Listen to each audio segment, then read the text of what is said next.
So the idea of MiCA, which is an abbreviation for Markets in Crypto Assets, a funny name, but the idea behind it is that all the EU states are regulating Bitcoin and crypto assets the same way, which I think is actually positive. Like the idea of it is positive, that it's like a unified framework for regulation.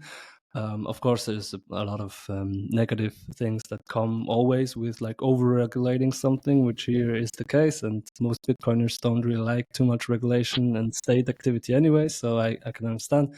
But like from a pure business perspective, I don't mind. It's actually kind of positive, because finally at least the rules are clear. Before it was really unclear what you can do, what you cannot do, etc.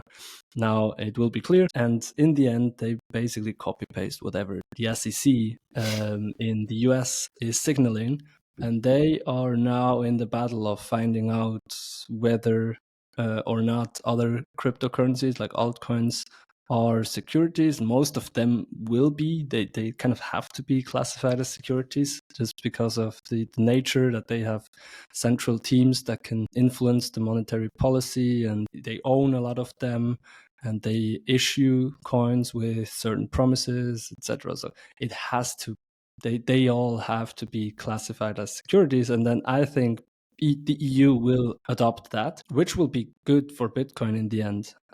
They also have understood that there's a difference between non-custodial and custodial ownership of Bitcoin. The wallets are different, so there is different laws and different procedures you need to go through if you want to send Bitcoin from a custodial wallet to another wallet than if you send from a non-custodial wallet to another wallet.